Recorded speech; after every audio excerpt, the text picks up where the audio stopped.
नमस्कार दोस्तों, मेरे चैनल पे आप सभी का स्वागत है। आप सब कैसे हैं? आप लोगों के दया से हम भी बहुत अच्छे हैं।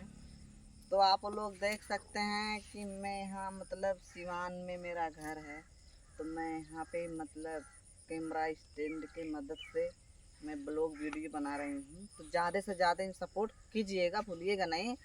आप भी देख सकते हैं कल मेरा इंटरव्यू था, वो भी किस पे हुआ है, पियक्कड़ दामाद पे, कि मुझे एक लड़का चाहिए, मेरी लड़की को शादी करना है, वो भी दारू पीने वाला लड़का।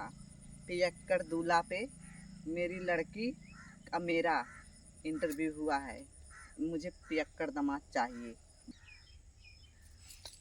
तो हो गया कल इंटरव्यू मेरा पियक्कड़ दामाद पे।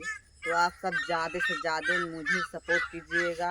अब वीडियो के आगे से आगे निकालिएगा। ये देख लीजिए मेरा गांव, मेरे एक घर यहाँ पे है। आई रोड का लोकेशन है, दिखा रही हूँ। ये देख लीजिए धान का फसल कैसा है। आज बहुत मौसम कुछ खराब लग रहा है, तो कहीं पे निकल नहीं पाएंगे वीडियो बनाने। नहीं तो कहीं पे ज़रूर जाते। आज अच्छा मौसम भी है, फिर बारिश होने वाली संभावना है। अब देख लीजिए बारिश हो रही होगी कि नहीं होगी। धान का फसल तो चला जा रहा है। तो ज़्यादा से ज़्यादा सपोर्ट कीजिएगा, मेरे वीडियो के देखिएगा।